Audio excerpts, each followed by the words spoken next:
Yeah, we're live. It's 4:25. It's not anywhere near 7, but still all good. Today we want to talk about the Btrnutz. Good name. If you once you take a look at the wagon, you'll understand it. But Lucky Costa from Lucky's Garage, from Hot Rod Garage, and all that. You know, everybody knows Lucky. He does good stuff. But he reached out because he's got an LS and he wanted to do a turbo LS in this. It's a 64 station wagon Chevy. He pointed out one of only, I don't know, 26 or 2700 build. So that's awesome. 64, very cool because it's OG. And then a wagon, which, and it wouldn't really matter what year it is, but because it's a wagon, it's obviously cool. But then it's LS swap, which was not uncommon for, you know, any sort of early kind of 60s, 70s muscle car era.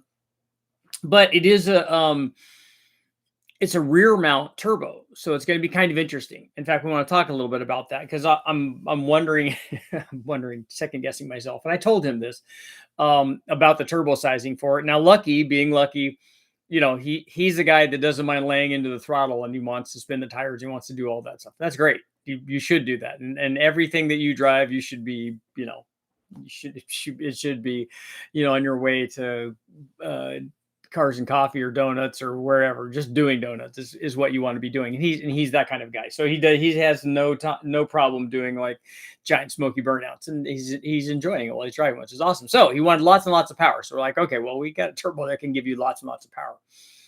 But one of the things that I ran by him, and Jimmy and I talked about this at length because we're not sure.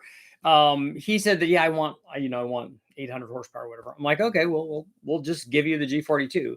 And we supplied one of our wastegates, and it's a rear mount turbo. He has a like a STS pump for it because it's rear mount. So they're gonna have to transfer the, you know, they have to drain the to the turbo. Not a problem, almost no matter where it is. It's just a big long line. And then so you pressure feed turbo, but getting it returned. So he's got to return into a pump, you know, because the STS guys were, I think, probably some of the first guys to do this rear mount stuff. And so they have a handle on what the pumps need to be to transfer then you could transfer the oil and feed it back up to he's feeding it back up into the pan, I think, or into the front cover. So you just transfer that and it pumps the oil back up, and all that's good. So rear mounting, it's not a big issue. Couple of the things that I was concerned with, I think that this is a 5.3. So I'm like, yeah, that's no problem. We've driven around. We got in Jimmy's Tahoe. We've driven around the G42. We got a 5.3. That's not a problem at all. And it drove really nice. It made good power. And it certainly, you know, have no trouble spinning the tires. And that wagon probably weighs quite a bit less than the Tahoe does. So it's not going to be a problem. And he did have a converter in it, which is also going to help the situation. But he has a couple of things that make me think that going with a smaller turbo probably is the way to go. So there are really three things that I'm concerned with.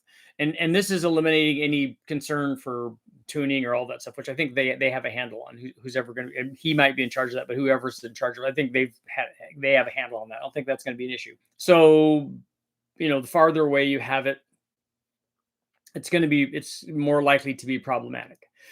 So it could be problematic when it's remote mounted. That's definitely going to hurt response. And so right off the bat, we're thinking, okay, that's could be potentially problematic. It's remote and it's farther away, and so, you know, less exhaust energy, all that stuff. I've shown remote videos where we've done remote stuff, and it is less responsive than it being non-remote. So that's one of the things. The other thing, this particular motor has a single plane intake manifold on it, which I don't think is ideal. I think for a 5.3, I think really kind of yet to see a case where where a single plane intake manifold is the way to go. And so I told Lucky that. I said, look, I don't think that that's ideal. I think that he had that either from another project or somebody supplied it or whatever. And so he's going to use that. He's got typically they run a single plane. It's got injectors in it with an elbow on it. And that's all fine. It looks all fancy. And, you know, and guys use that. I like the fact that he's teaming a stall converter with that, because obviously having a stall converter and a cam, you can get it up into the I'm starting to work range a little sooner than that. So for single plane intake manifold, if you get some of the RPM range where the single plane would be down on power compared to anything else, compared to a dual plane, if you're looking at that carbureted style manifold, or compared to any of the long runner factory truck manifolds and Trailblazer SSs and Fasts of the world, that you would help the situation by getting it up at 3,000, whatever. So we're not going to worry about the below that stuff because we're stalling past. So that's the area where it would definitely be down. It would not be working great. So if we get past that, let's get into the good stuff and get going. That obviously helps with turbo spool. So the stall speed, a higher stall speed, obviously beneficial for that situation. The other thing is, I don't think Lucky knew either. We're not sure about what camshaft is in that. Obviously, I would have supplied one of the low buck truck cams, which I would have recommended. Where I'm doing it, I would have done it differently. I would have done a long runner manifold, and I would have done a low buck truck cam.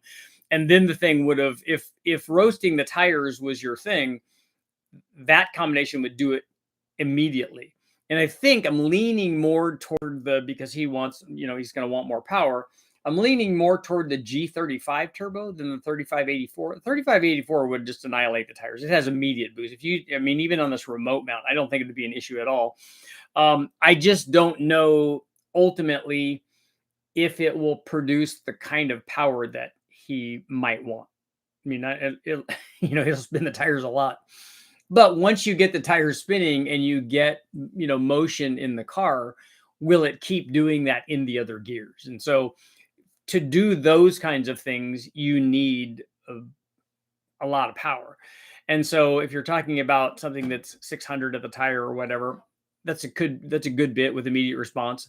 But I think ultimately we're going to try, he's going to try the 42. And then I told him, if you don't think that that's the right combination because of these things that I just listed, I think the turbo is fine. If the other things were addressed, that turbo would be fine even as a remote. But I said, if it's not, we'll give you a G35. We'll try that and we'll run that, and then that will definitely be better. and I think give you the power that you would need for that, because like I said, and especially, I don't know. I've met Lucky and we've talked and stuff, and he's a great guy. I just don't know which, I try to figure out when I'm talking to people about turbos or camshafts or intake manifolds, like, how much of this do you want? And how much of this do you want? And usually people say, I want all of that. And I'm like, well, life is a compromise. You can't have all of that. So you can't have, all the low speed power of a small cam and all high speed power of the big cam. You can't have that. With VTEC, you kind of can, but not with an LS. And the same thing, where you can't have all the higher speed power of a short runner manifold and all the lower speed power of the long runner manifold, unless you're Honda. Again, you have a GSR, which kind of does that. And so life is, and the same thing with the turbo, the small turbo instant response, and then the big turbo, lots of peak power. You're figuring out where you want to be. And a lot of times with a turbo, it's not that. It's not like, okay, I got to have boost response at 1,000 RPM. That's more an OEM kind of thing. And they work on stuff like that, but we don't need to worry about that. We're realistic about what we're doing. So a lot of times you can find a turbo for a combination that gives you like 80 or 90% of everything. And that's unusual for a turbo to be able to do that. So you could get all the things that you want. Yeah, it might not do 1,200 at the tire or whatever, but maybe it does 1,000 at the tire. And you're never like, I don't think that this wagon is ever going to go to the track where he would be trying to get, I need to run 150, in the quarter or whatever. And right now it's only going 147. So I need that extra little bit. I don't think that that's ever going to happen. I think it's going to be more like, well, I was able to spin the tires like at 100 on a roll on the freeway, and that's what I need. And I can also spin it down low or whatever. So it's going to be, I think more of that, but we'll see. But whatever it is, we got something, we can pivot and adjust and make that right. But it will be cool. I would like more information, but it'll be cool. I'm excited. I'm going to go down and see him. I'll go down to the shop, and I've never been to his shop, so we'll go out and check it out. And hopefully, I want to go down. I'll probably have to go down another time, which would be good. it's always great going down there and seeing Lucky and those guys. But I want to go down and I want to take a ride in it once it's done and tuned and stuff and it's right, or as right as it's going to be. If it's not exactly right, I want to go for a ride in it and just see. I'm like, oh yeah, that smokes the tires immediately. You don't have to anything to worry about. Or like, yeah, we can. You want it to happen like 1,000 RPM earlier or whatever. Yeah, we can make that happen. Just so that Butternut is happy with, all of the response rate and stuff. He's already asking what, how much can I get? How much boost can I get if I use all the springs and, the same kind of normal things that everybody that gets a turbo asks, because that's that's the thing with turbos, is that, hey, look, I'm gonna do the turbo thing. I haven't even done it yet. I haven't even run it under boost, but I'm already gonna turn it up, and that's kind of what happens. Okay, so we have our pole.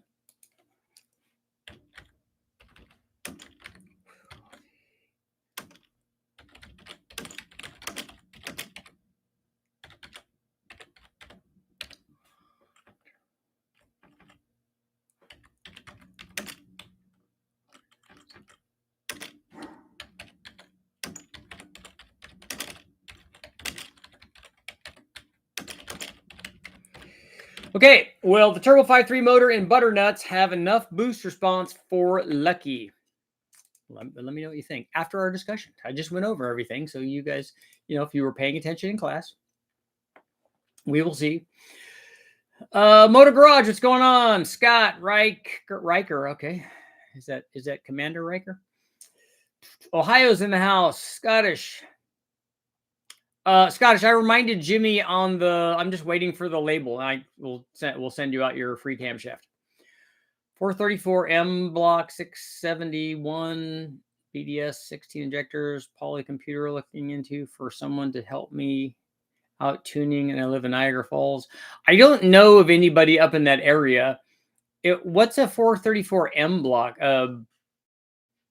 Is it a Dart M block? Is this a small block Chevy maybe?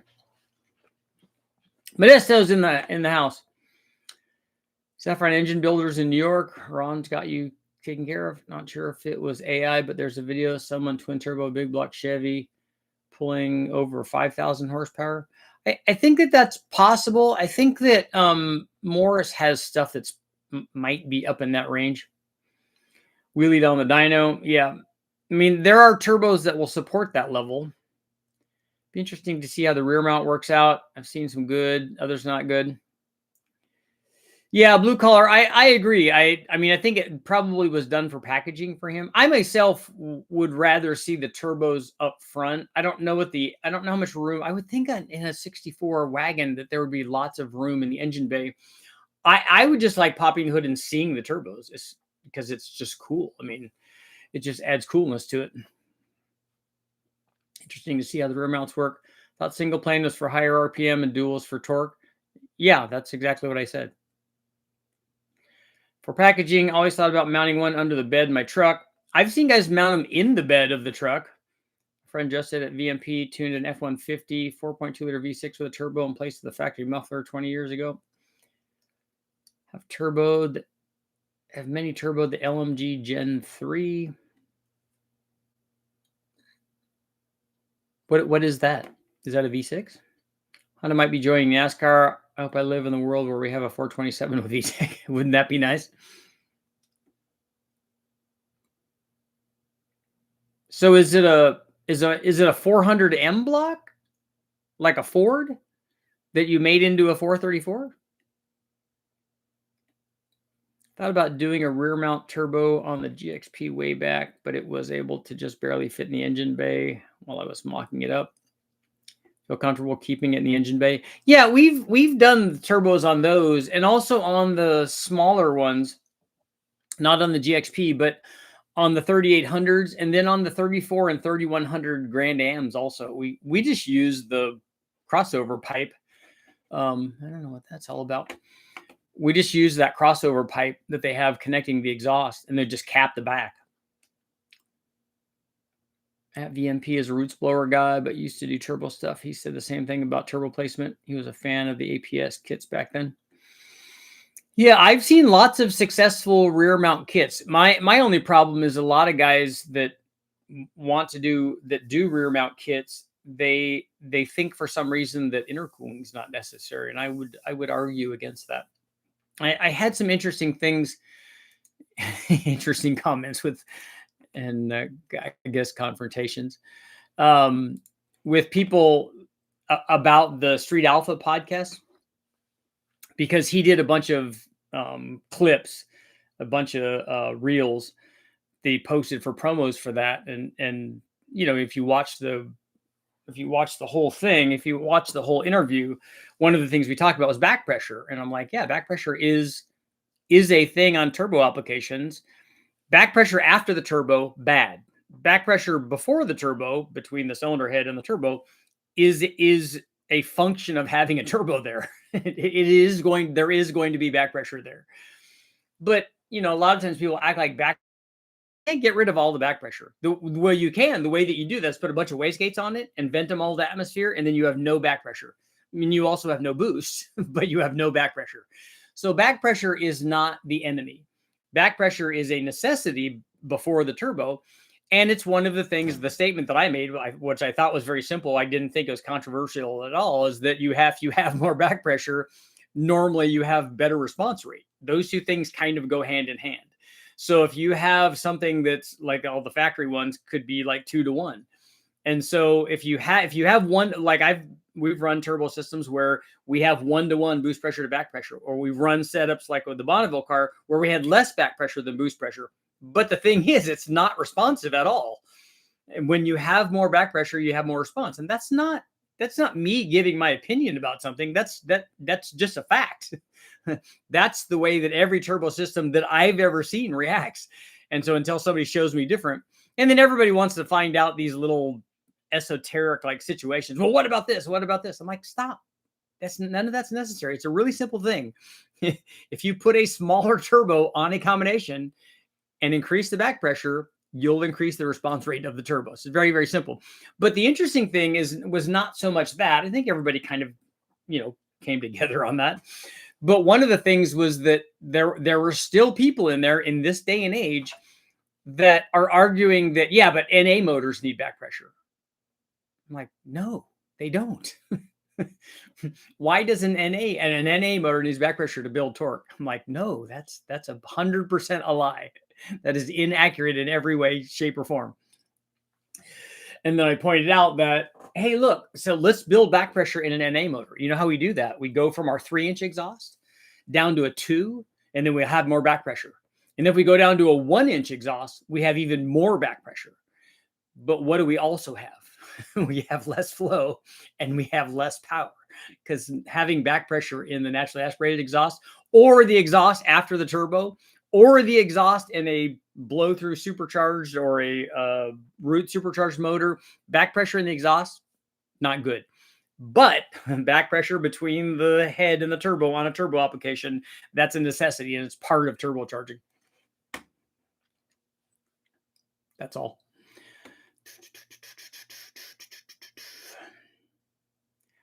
.434 is a small block GM and has a little M block. Okay, that's what I asked, right? And we'll put out 950 on the street on 91. If I went to alcohol, I can go to 1600. So this is not an NA motor then, right? If this is some sort of turbo or supercharged motor. And is this the one that has a 671 on it? You can go to 1600 horsepower on a 671. That seems like a lot. Sold my D16Y8 and S20. Is it S2000? Can't wait to stab the Accord K24 5MT swap. Nice. Thanks for getting back to me. Really appreciate the help. Happy to help. I was originally going to cap my exhaust like how you said, but since I went with the 4080, I have to make a custom rear manifold and crossover. Yeah. Yeah, sometimes you got to do what you got to do. Not sure if you answered the guy's question from last night on piston porting. It refers to easing sharp edges on the surface of the piston to reduce hot spots that they could cause detonation or pre-ignition.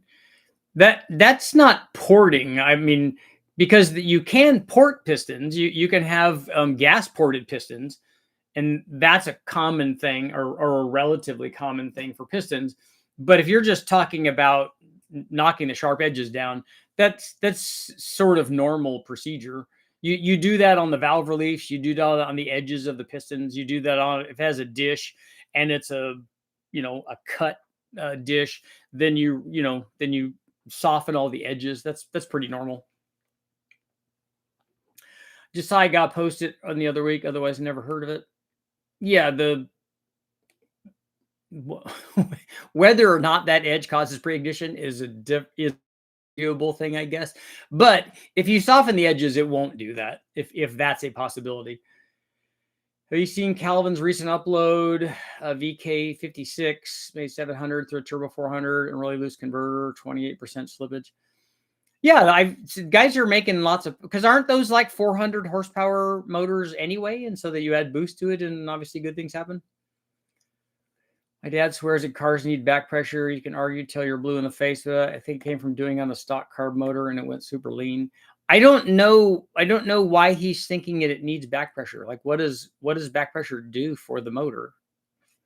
Are log manifolds better than something like equal length runners, since they would have more back pressure?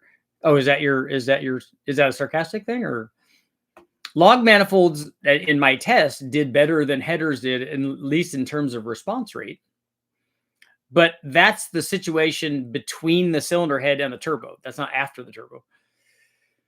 Of a junkyard LM7. And one of the things I think in some of the, in defense of some of these people that are making these comments, I think what they're confusing is back pressure and scavenging waves. I think that might be what they're talking about, because there's going to be scavenging happen, and multiple forms of scavenging happening in a long tube header, and some forms of scavenging happening from exhaust after the header on a naturally aspirated motor. So that's a real thing. That does happen. But that's not back pressure. Back pressure is a different thing. Back pressure is just restriction. The junkyard LM7, $7.99 heads given to me for free. Very good. Always a good start. And lifter failure prior to removal. Thinking of using the red hot cam as an all-time QB cam for any application I want to build. That's fine. That's not a bad choice. I myself, for a 5.3, would not go to the red hot cam. I would do a hot rod cam if you haven't bought the cam yet, if that's the kind of cam that you're thinking of. We didn't pick up very much with the red hot cam compared to the hot rod cam, but we lost stuff down low. And I think you'd be unhappy with that. Just an old school way of thinking. Gonna guess better flowing exhaust ports heads will help with turbo response. Yes, exhaust after the turbo, you need to make it as big as you can. Realistically, like if you put a 4-inch exhaust on it and then you go to a 5-inch exhaust and it doesn't do anything, the 4-inch exhaust is big enough for what you're trying to do. And so a bigger exhaust after the turbo definitely helps boost response. Richard, it started as a 305 Titan motor in eBay short runner intake, 8082 turbo, intake cams retarded, all pump gears otherwise untouched. Called me impressed. So 305, that's not what it makes on the dyno if you run it engine dyno. So it's going to make more than that. The short runner intake may add some. I don't know about the cam. I haven't never run one of those. I don't know if changing the intake cam, for retarding the intake cam, will pick up power up top. And then whatever size turbo you put on there, if it's an 8082, which seems a little on the big side, but if you do that, the turbo will support the power level. My dad used to say not to run a motor without exhaust manifolds because you could burn the exhaust valves. Nah, there's lots of videos out there. And I was told that 100 times at West Tech. And yeah, we've done it. It's not going to make good power without any sort of manifolds on there or headers on there. It doesn't make good power like that. I mean, look at Zoomy headers. Zoomy headers are, and I've seen really short ones. Like look at a piston engine plane. Look at the exhaust manifolds, just short stubby pipes on a piston engine plane. That you're not going to burn the exhaust valves like that. Guy at the local exhaust shop says he always swears that getting rid of back pressure bump burns valves. Tried telling him otherwise. Yeah, that's not a thing.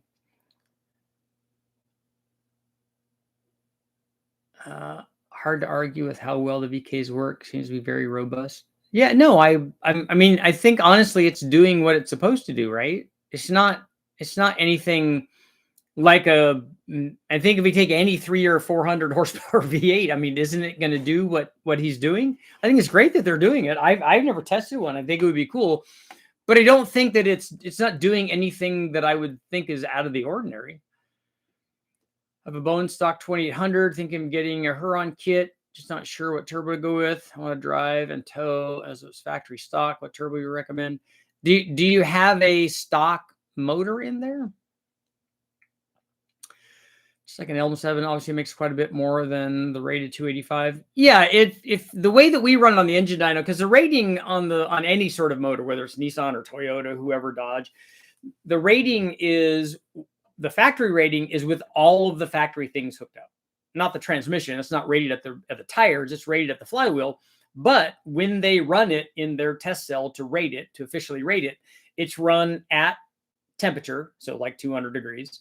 It's run with a factory tune, which is conservative. It's run with full accessories, no electric water pump like we run. It's run with a full air intake, whatever that is. It's in the car and in the engine compartment. Full exhaust, including cats, all of that stuff. And so it's run like that, and because that's the way that a person would have it in the car. And so this is our rating.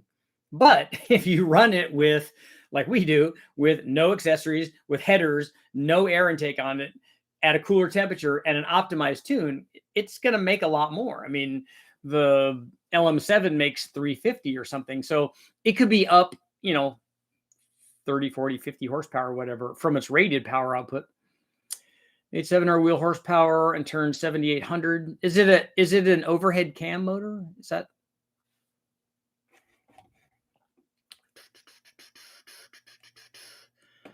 I agree, just like an LM7. Okay, I watched your Big Bang engine video. How long do you think a 5.3 or 6.0 would last at 1,000 horsepower with a good intercooler setup?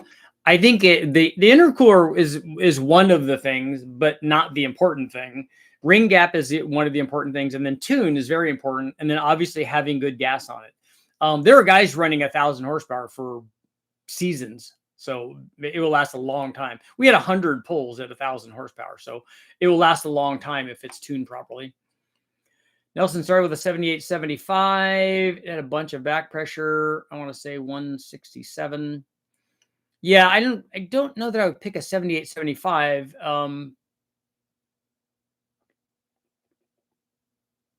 And unless it was a Gen 2 or a next gen. 7-hour wheel and turn 7,800. The rods are small in the VK. I think that's what everyone is surprised about. The only other reference we have is a guy that's making 2,100 on a stock block and crank. You ever thought about organize your videos into themes or categories on the website, even these live chats for future education? They already are. We already have what are they called? Playlists. So everything is in a playlist. So if you go to the playlist section, the playlist has Ford, Chevy, Dodge. It has NA ones. It has, I think that they're NA and boosted ones is kind of the way that they're organized. But yeah, that's already done. And all of the live feeds are all listed in the live feed category.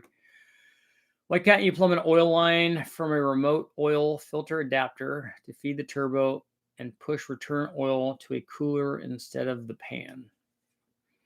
Because after the turbo, the oil is no longer pressurized. So there'd be nothing feeding it has to drain back. It's a gravity feed. 03 single cab, 2-wheel drive, 4.8, long tubes, full exhaust, daily driver, weekend aggressive driving. What cam do you recommend and what stall converter? You should put our low buck truck cam in it. And I would put like a 2,500, somewhere in the 25 to 2,800 would be really fun for that. The engine masters, when they beat the headers to a pulp and dyno, it really sold me that back pressure isn't everything. Yeah, and I don't know that they created a bunch of back pressure doing that. They didn't monitor that. But yeah, I think that some people get wrapped up too much into a visual situation like that. I mean, I think that was an extreme example and it was kind of awesome. But a lot of people will see stuff like that, like, okay, we ran this thing on the dyno and we had to because of interference with the header or whatever on the block or on the starter or wherever it is. And then you have to, you gotta you gotta make it fit. And you make that fit, and then you'll get guys in comments, oh, that's 20 horsepower. Like, it's not 20 horsepower. Obviously it wasn't. And they kind of showed that, which was awesome. Does a low buck truck cam need springs? Yeah, and it can use factory 550 lift stock springs if you happen to have a 243 head that was on an LS2 or something like that, or the any of the LS3 stuff or any of the Recport stuff. Otherwise, we sell springs and they're inexpensive. We have kits. You could feed the turbo outlet to a cooler if you run a scavenge pump to drain the cooler and send it to the pan. Yeah, I don't know why you're worried about that. Why are you wanting to cool it after the turbo? Why don't you just run an oil cooler for all of the oil and not worry about it trying to do something special coming off of the turbo? I would just run the stuff the way that we run it normally to a turbo, and then just also run an intercooler for all of the oil if you're worried about oil temperature. Definitely like see someone test one on engine dyno. I'm curious how well they do NA and in stock configuration. Keep threatening to get one for the junkyard. Yeah, I don't know what kind of bell housing and stuff is, what that situation is. 5.3 is 799 heads and 3,000 stall, 391 gear, G-body wagon. What cam would you go with, and what pulls throughout? I don't know what you mean. Pulls throughout. So what is the rest of the motor? Is it a stock truck manifold and stock heads? Is it other things than that? Let me know. And like, what kind of RPM range do you want to run? If you have stock heads and stock intake manifold, then I'm just going to suggest a camshaft that would work in that range. Would you run a surge tank for turbo LS? Is that necessary for a streetcar build? I've always installed bigger fuel pumps in the tank. Well, I would for a road race car, but not probably for a street car. If a drop-in pump or an in the tank pump like our 535 deal that we sell, if that will solve the problem, then I wouldn't go more elaborate than that. But if it required solving a problem, then I would do what is necessary to solve the problem. Like we did that in our World Challenge road race car, because in some cases we needed every last drop. And we also, because of the high lateral loading for that car, it handled fairly well for a Mustang. But you could take, especially toward the end of the race, you could take fuel away from pickups in a big cell. So having a tall, slender scavenge deal with a pump down at the bottom of it, we could get, and we're just filling that basically from the main tank, then we could get all the fuel to it. But that's not a necessity on a street car. Been watching you for years. Recently had to refer back to your catalog as I have a nephew who grew up on Hondas, now looking to LS swap a Fox body. Yeah, both of all of those are good. The Honda's good, the LS is good, the Fox is good, all of that's good. Another issue I'm having is location of an intercooler. 03 Mustang swap 302 stroker. Yeah, sometimes, and this is one of the things that I talked about on that podcast on the Street Alpha thing, and I've talked about at length many times, is that, because he is obviously an air-to-air guy, because that's what, like, for a lot of the import stuff, the Supras and the RBs and stuff, I don't remember seeing anything that has an air-to-water intercooler on it. They're all big front mounts, because that's the way it's done. Big front mount, the short runner Grady style manifold, and that's what everybody does in the 272 or the 278 cams or whatever. And that's the thing. That's the go-to. But one of the problems, and I pointed this out, I'm like, look, the first thing that you want to choose an intercooler, obviously, for power output, but also the first thing is fitment. It doesn't matter that you need to make 1,000 horsepower and you need this size core. If you put this size core and it won't fit where you want it to fit, you're not going to use that core. It's just not going to happen. And then you got to consider, does it affect the cooling through the radiator? And then you have to only then do you figure like, will all that work? And then you figure out what is the balance between, because the two things are at odds. I need to get a lot of flow to make 1,000 horsepower, but I also need a lot of cooling. Those things are at odds with each other.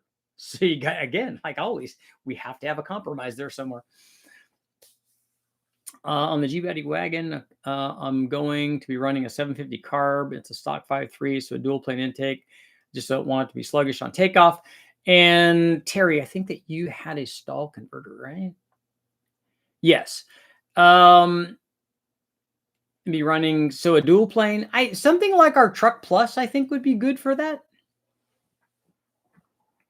Or maybe a BTR hot rod. I mean, ours is less expensive, but that's also a good cam, I think, for that.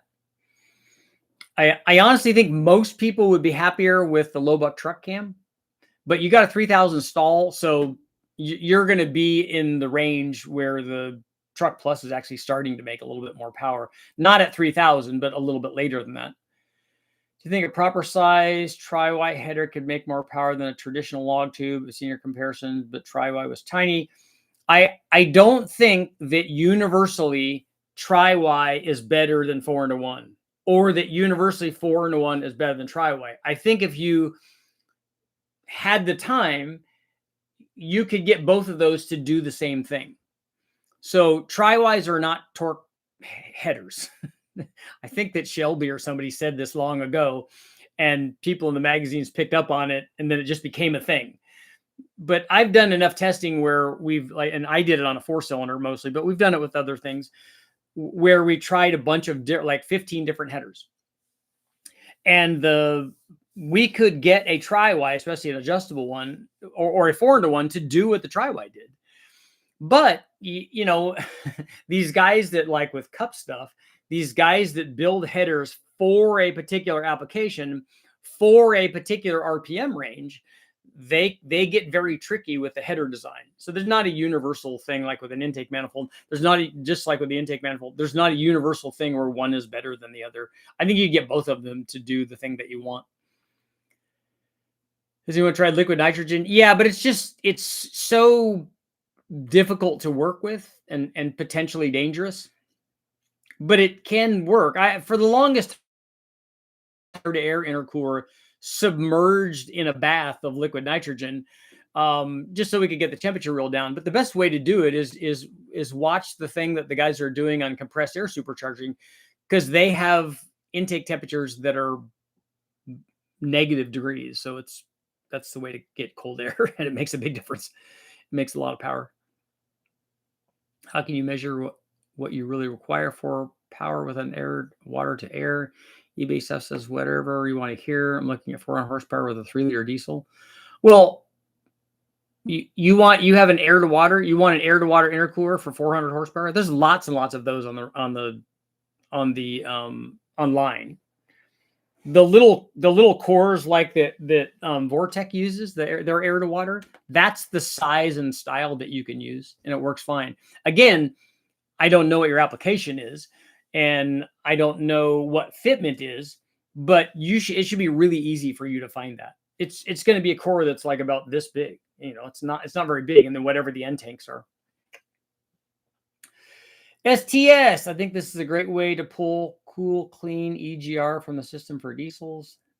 Just throw one of the systems on a diesel after the SCR cat and PDF standalone oiling. So why would you want a remote turbo system on a turbo diesel that already has a turbo on it? Maybe I'm confused.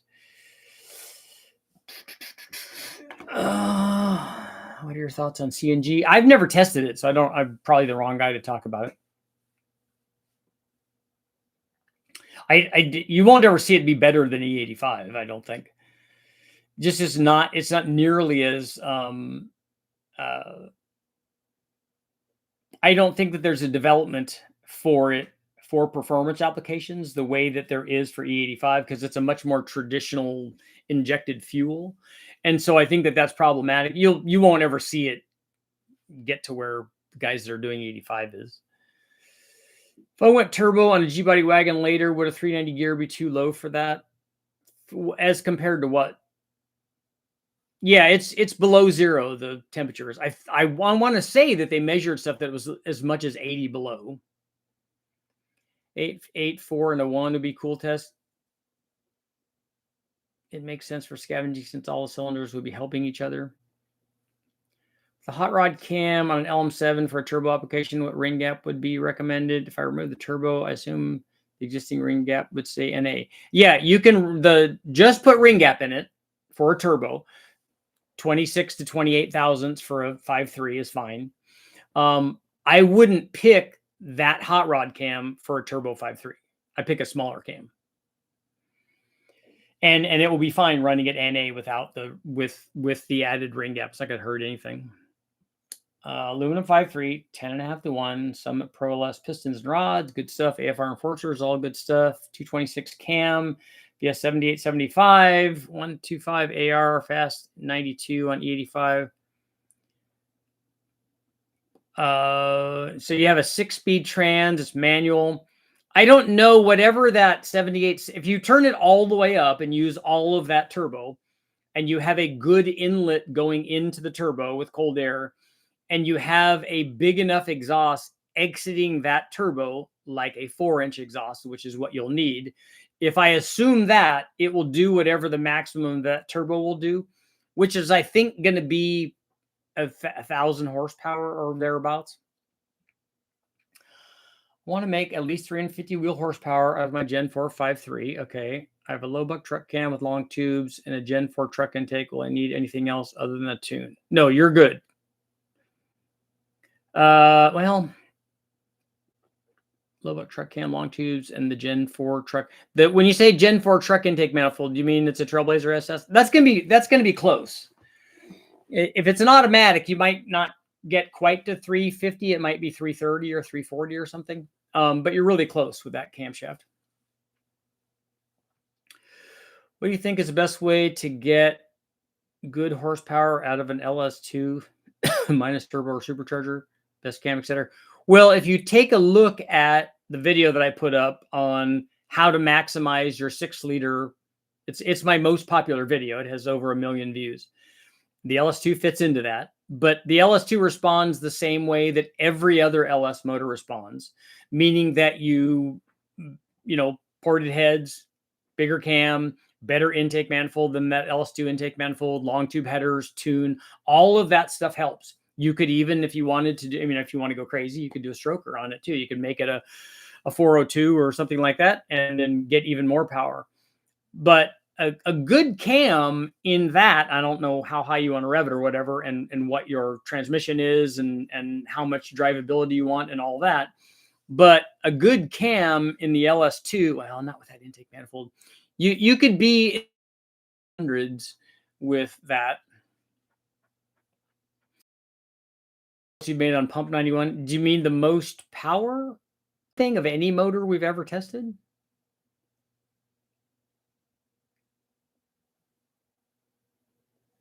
When I was doing the stuff with Steve Morris, I think we got up to 950 or 960 or something like that on pump with a Vortec on the LS3, the AFR headed LS3 thing.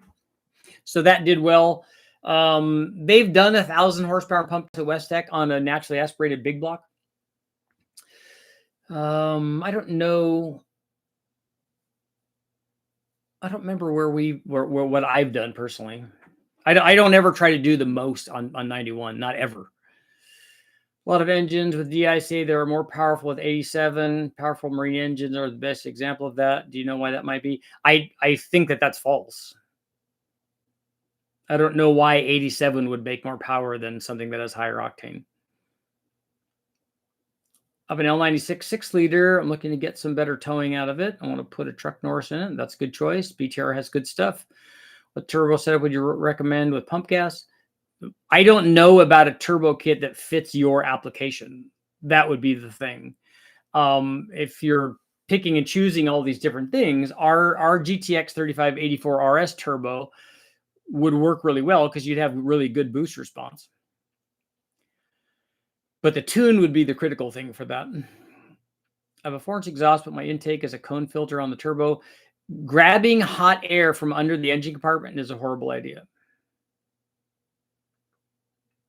So far, I've trapped 133 on 18 PSI. Is 133 in the quarter or is it in the eighth? I mean, both of those are good, but it's a 3,800 pound. Oh, 4th gen Camaro. Okay. Just bought an abandoned project, L96 stock, sloppy stage 2, springs. Would be worth swapping a truck Norris cam to gain low end. This will get an LSA blower. Mike, take a look at the video where I compared the sloppy stage 2 to the truck Norris. And you can see where the crossover is. Below 5,000, the truck Norris makes more power. Above 5,000, the sloppy stage 2 makes more power. So it depends on where you want the power and whether or not, if you want more low-speed power, whether or not what you gain there and then what you lose up top, whether that combination justifies doing a cam swap. Because whenever you have a cam that's already in the motor, I'm a big proponent of keeping the cam that's in the motor in the motor. If the motor's out of the car and you're doing cam swaps, that's an easy thing. That's like doing it on an engine dyno. That's not. But you look at that and you can see, is that worthwhile? When is too much MBTE for Gen 4 shooting for 11 to 1200? Yeah, that's the wrong question. I have a 4L80 and street mostly with a little playing on the side. Mercury Racing 1500 horsepower main engines use 87 octane. That's it. Makes more power. Same with L8T. I don't understand how that would be the case. I don't understand what the reasoning behind that is. Why would 87 make more power? The more power should come. Almost every situation that I've seen, the power output is particularly of a boosted motor is a function of the knock limit. And 87 doesn't, I mean, on a DI motor, that gets cured a little bit because you're injecting it so late. But I still don't know. And that would mean that everybody would just use cheap fuel on DI motors, and they don't.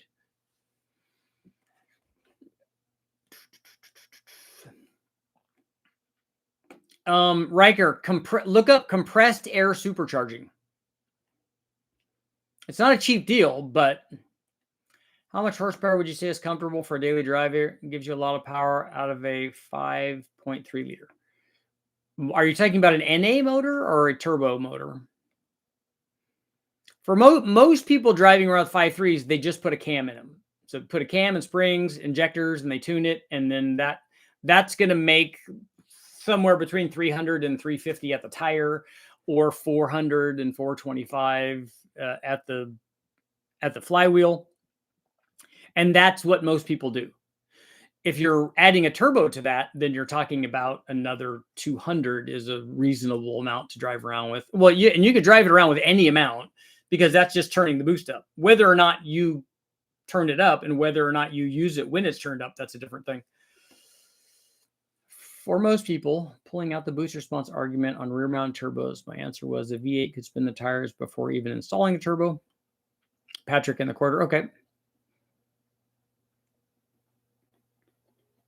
Yeah, 4-inch exhaust is good. Like I said, I don't like drawing hot air into the turbo from in the engine compartment. That's not good. Get cold air because then you don't have to worry as much about detonation.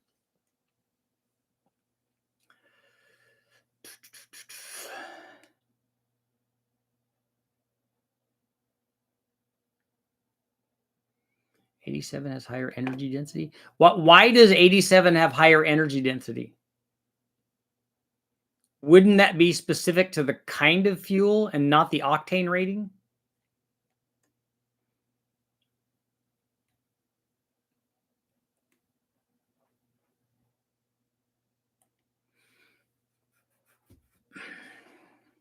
Because a lot of people also think that octane rating changes air fuel and it changes burn rate, and it doesn't do that. Richard, appreciate the information. I have a Gen 5 L83 about the Holley dual plenum intake for LS1 IR2 kit. I don't know what that is. Have adapter plates. Oh, the cross ram thing. Would you recommend the MSD Atomic Air Force intake manifold?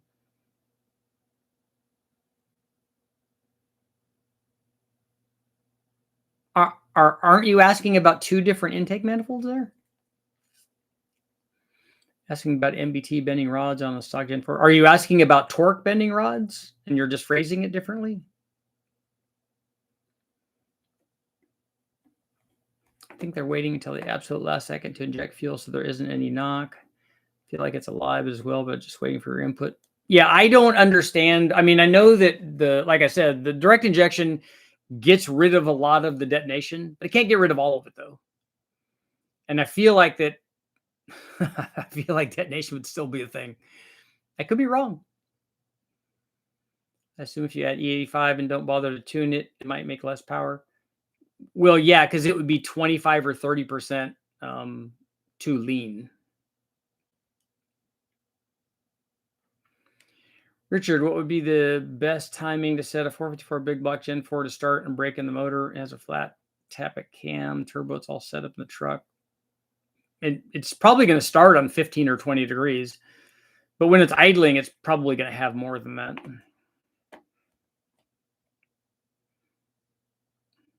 If you're doing a break-in, just make sure that the exhaust manifolds are not glowing. You can just, it's easy to turn the distributor.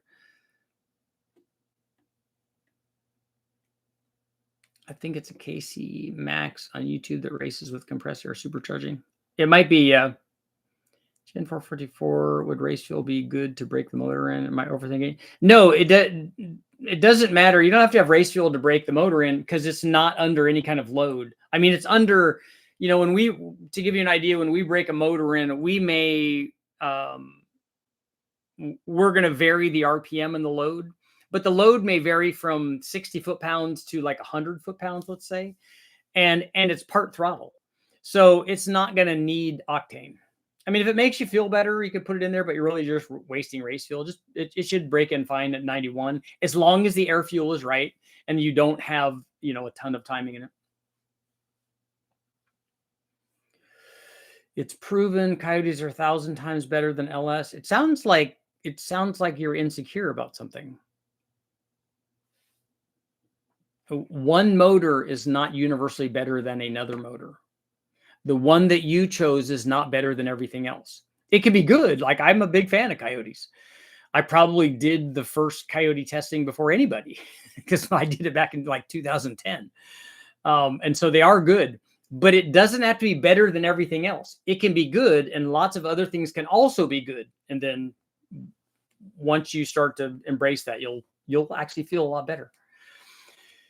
We have to build a box to isolate the filter to put cold air in it. My inlet air temperatures are hitting 130 at the top of the track. Yeah, the problem is that when you have all the airflow into the motor going through the radiator, that's really bad. So if you can get something to draw ambient air in, that's good. I purchased a 383 with 13-to-1 compression. Can I swap it to E85 and run it on the street? Yes. You definitely can run it on. You can definitely run it on E85 at that static compression. Probably has a big cam in it. Normally, those two things go together. But look into what an E85 carburetor costs if it's a carburetor one.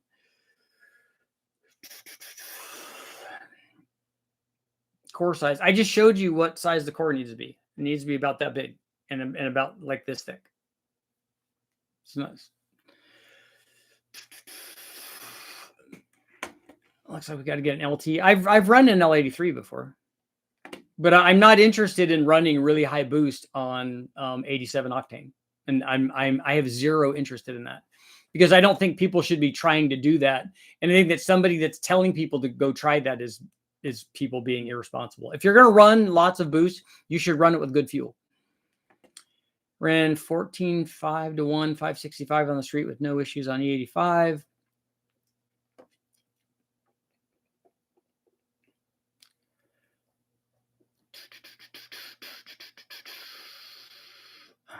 I double as a psychologist too.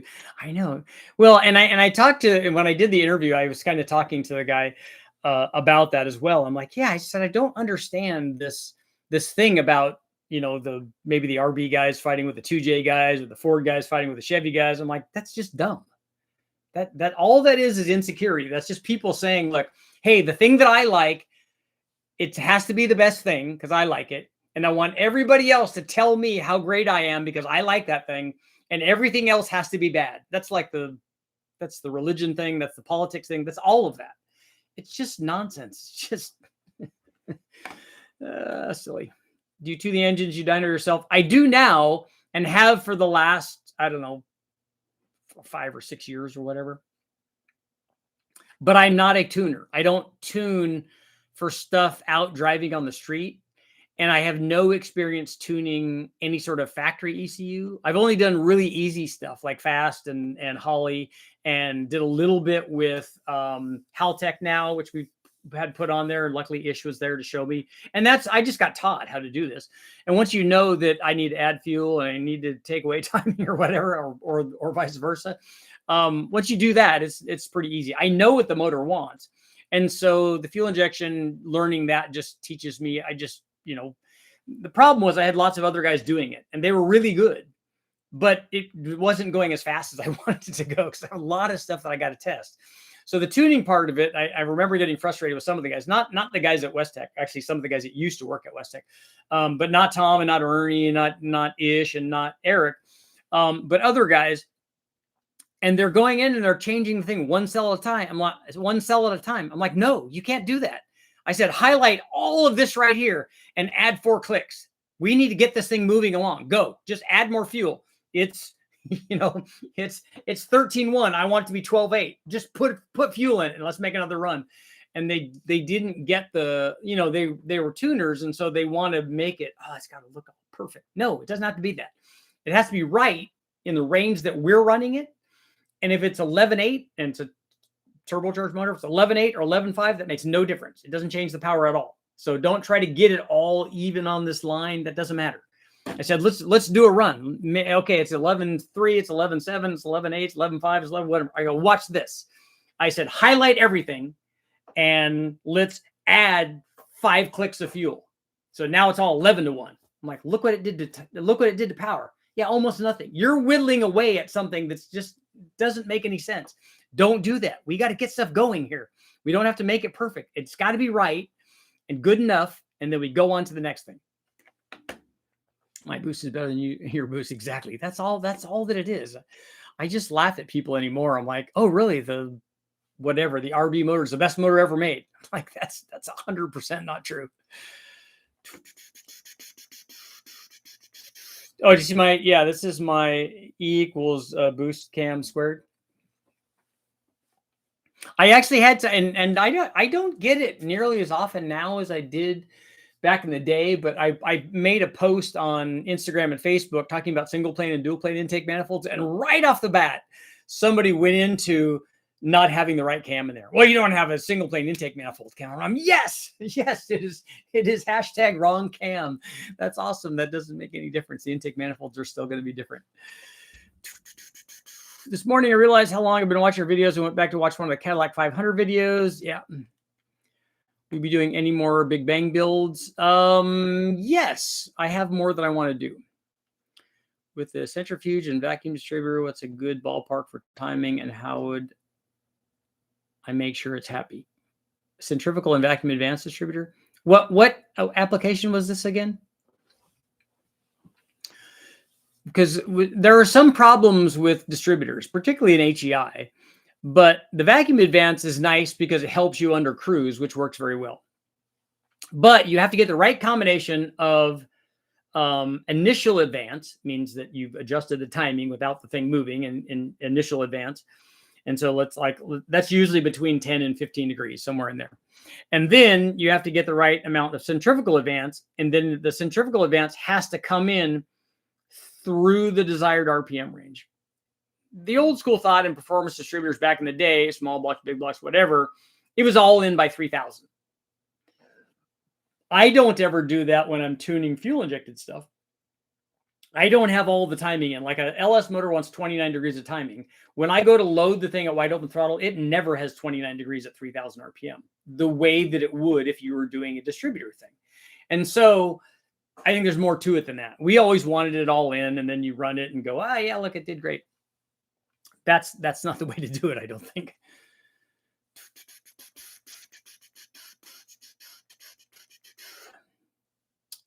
Been making 680 at my LQ4 for 32,000 miles, oil changes, beat on it daily. That's good. Yeah, if the tune is right, you'll get away with a lot of stuff. When you're testing using Holly, say you want to add timing for a dyno pool, do you just add, say, 2 degrees through the whole tab, same as with fuel? You can do it that way. You can also not do it that way. Sometimes we add, like if I want to say, let's say we start at really, really low timing. So we get the air fuel right. So let's say we started at 24 degrees. And I always have a curve in it. So when I say 24 degrees, it has 24 degrees at the horsepower peak. It has 15 at the load in point of 2,500 RPM or 2,000 or whatever. So it has some sort of curve built into it. And then I can, when we start like that, I can add 2 degrees everywhere. And I keep adding timing in 2 degree increments for everything until some power, some range, some RPM range in the power curve stops making power. It could be at the top, could be at the bottom. Normally it's at the bottom because the bottom wants less timing than the top does, because that's how RPM works and that's how timing works. You have to have the bang thing happen earlier to occur at the right time when the piston's on the other side, because it's happening so fast. So you have to have that happen. So at some point you will find a combination of RPM and timing where when you added more timing, it doesn't make any more power. Then you take that timing back out, and then you keep adding timing other RPM ranges where it continues to be beneficial. Now, remember, when we're doing this, even if I'm doing this on 91 on a naturally aspirated LS, this thing's running at 140 degrees. So we can run all the timing, even at our low acceleration rate of 300 RPM per second. We can run all the timing that the motor will want, and all the timing that would allow it to produce the most power that it can make with that timing, with that cylinder head and piston design. We get to a point where we add more and it doesn't do anything. And if you keep adding it, it will detonate. But we can get it to the point where we found how much timing it wants, and then we just run that timing. But we can just add it at the top. We can just add at the bottom. We can just add the middle. We can do all of that. And we do play with that. On the LS6 with a 78 millimeter throttle body, LS6 intake and stage 3 cam, aren't the 243 heads still be okay if they can be hand ported? You can make 243 heads flow over 300 CFM if they're ported properly. So you can make all the power you could possibly ever want on an LS6 with properly ported 243 heads.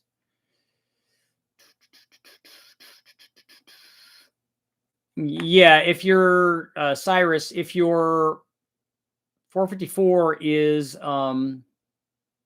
has an HEI distributor that's vacuum advanced, one of the things you're going to have to cure is that they have usually the HEIs have way too much centrifugal advance. So you're going to have to stop it from having that much.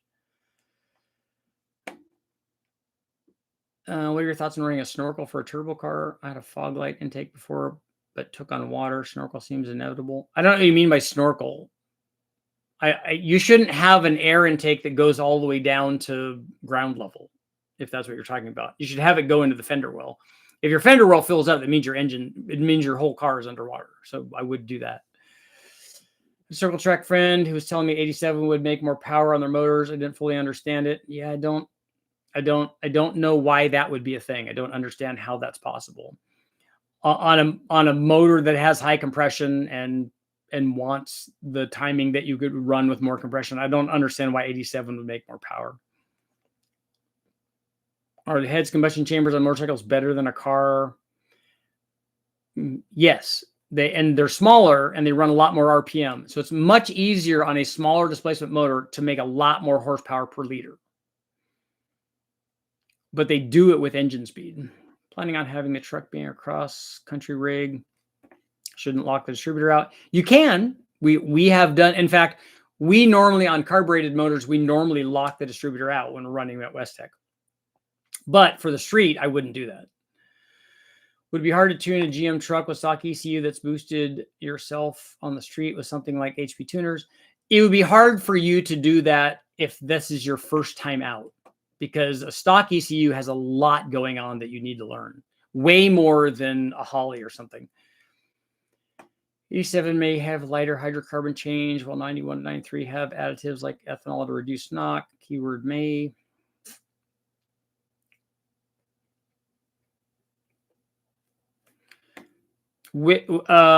Eric, which 85 are you talking about? And which 93 are you talking about for BTUs? Because I don't think the octane determines that. I could be wrong.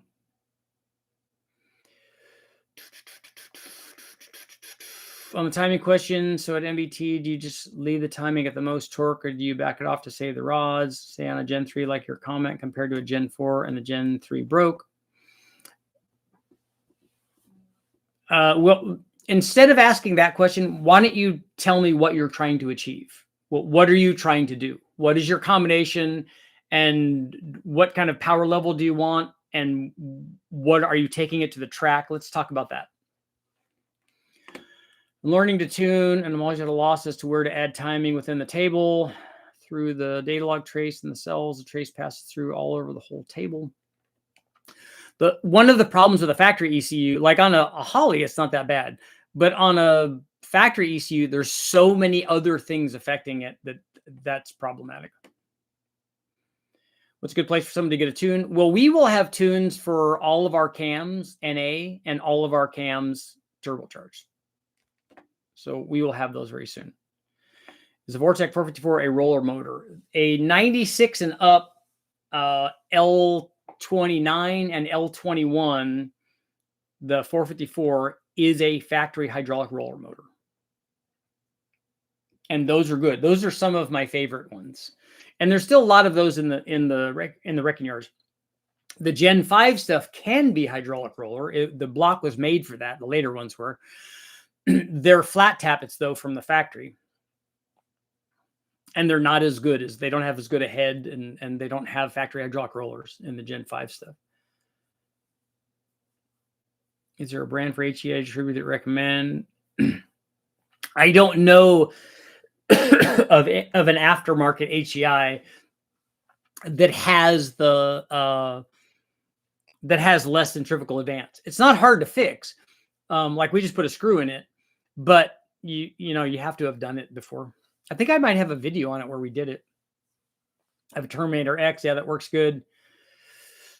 Blow through Holley carburetor 650.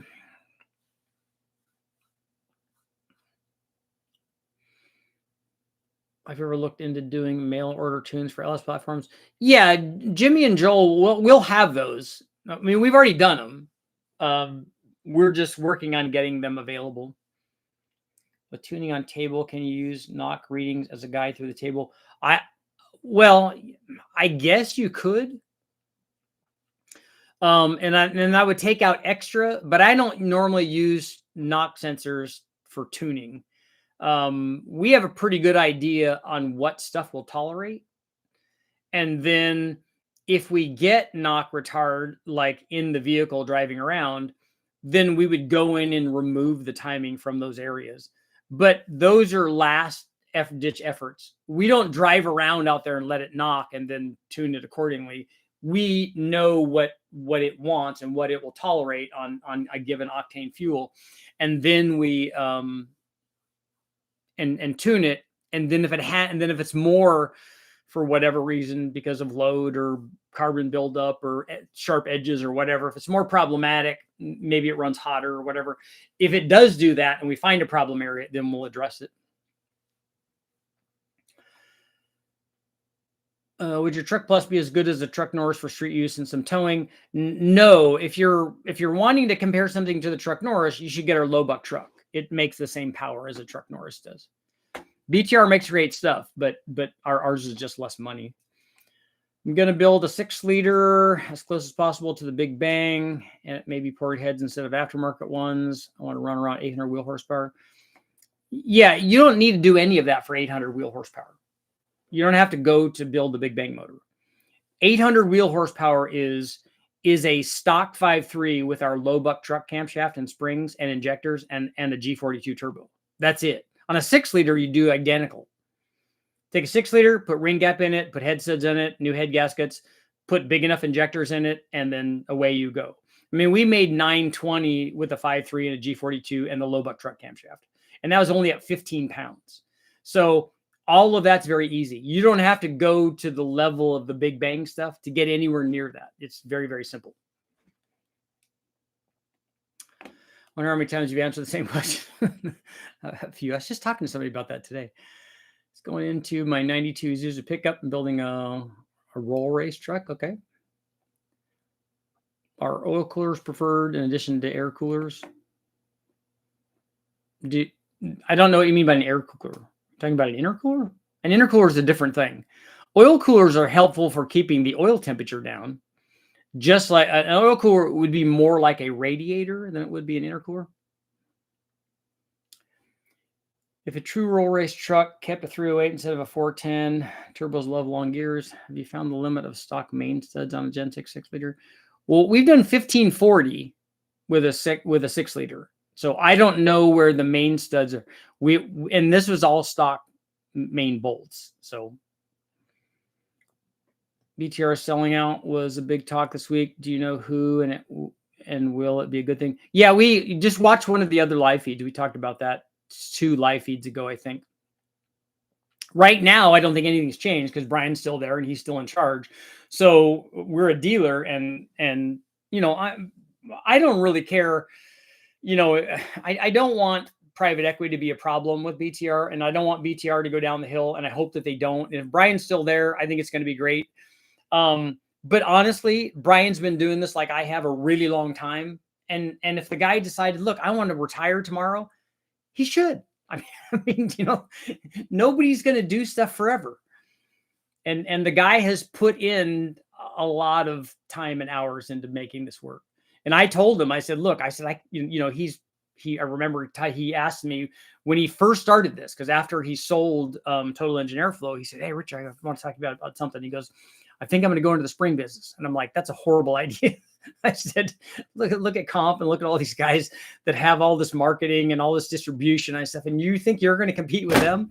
And we laugh about it all the time. I'm like, it's a good thing that you did not listen to me, because that would have been the worst decision. And look what he's made. I said, but 50 people or 100 people or how many ever people work for BTR.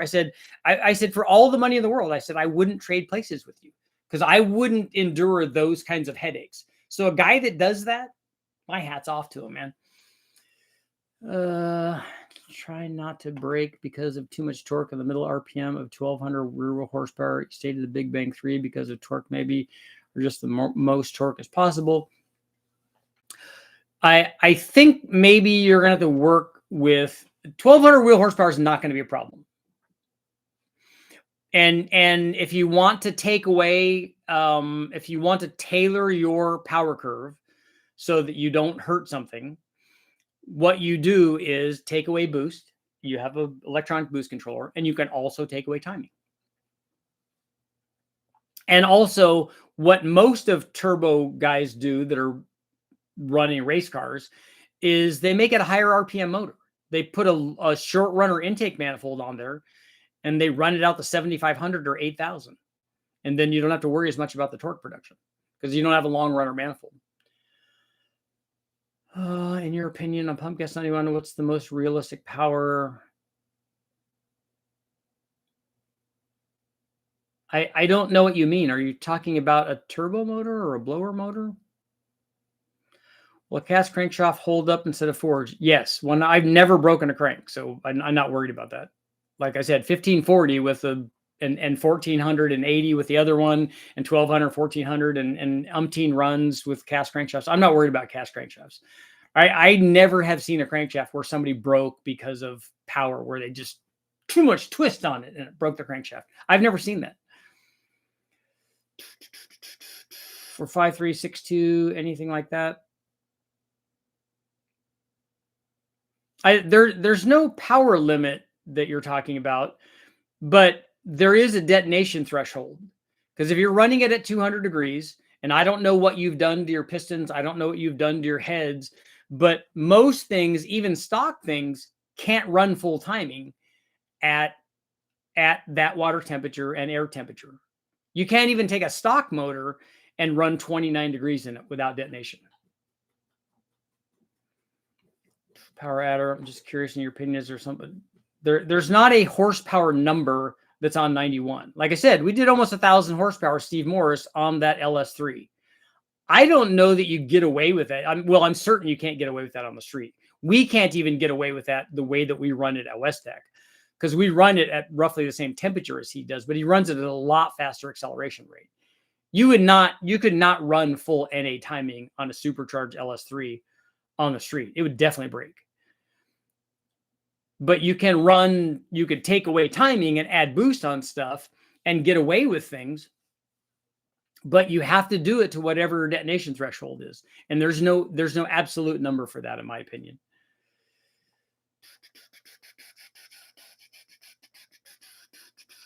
Want 500 wheel from a 6-liter. Which one of the turbos?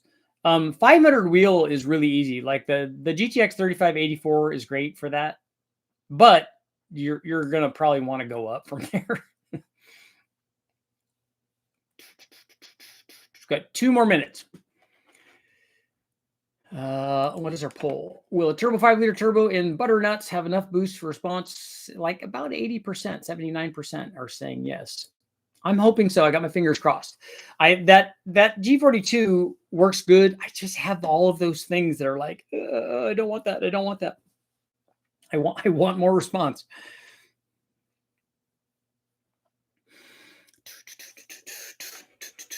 Make sure we're still having sales on at richrollperformance.com. So make sure that you go over there. Support the channel, support the business.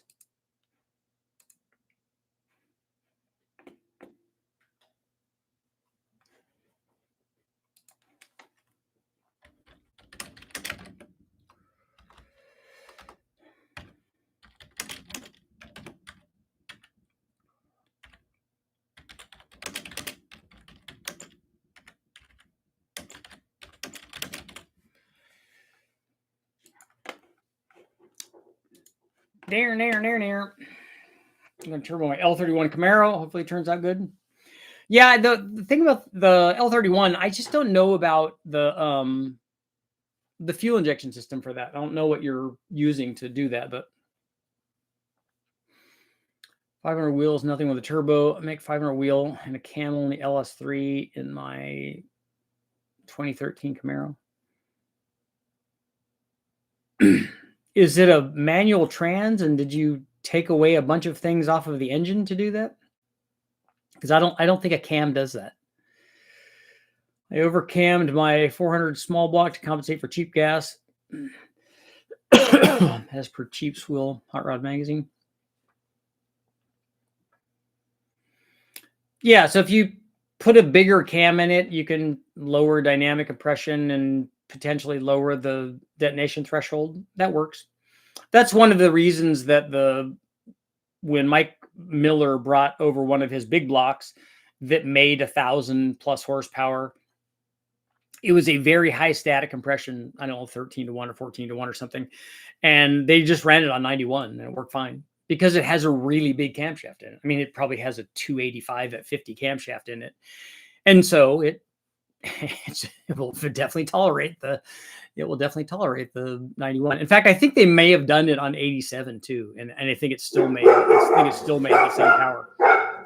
I don't think it made more power than 87, but maybe it did.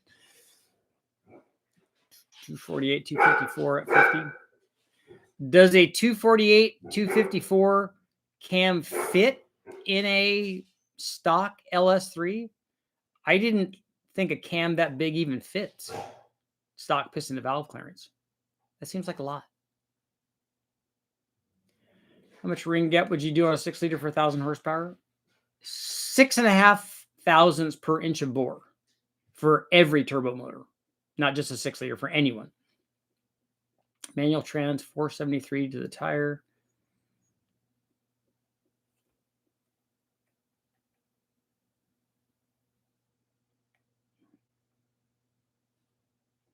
Okay, so you're not making 500 at the tire. Okay, that makes more sense.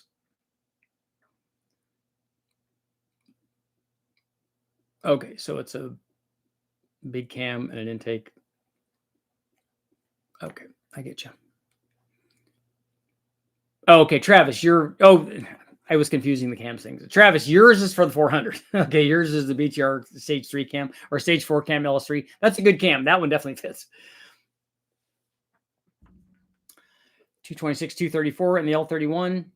I think that fits. The L31, the only thing you're going to have to play with are the Vortec heads, right? You're just going to play with retainer to seal clearance and getting springs on it for that kind of cam. Because that what is that, like a low 500 lift cam? Also had forged pistons. Yeah, if it has valve release in it, then yeah, that's a pretty good size. That's like a manly size cam. And on that note, it is time to go. Thank you guys again for all showing up. You guys have a good Sunday. Make sure to check out richardoldnerperformance.com. And I'll see you guys all tomorrow. Oh, Porter Brotex heads. Nice on the 400. Aluminum headed 400. Even better.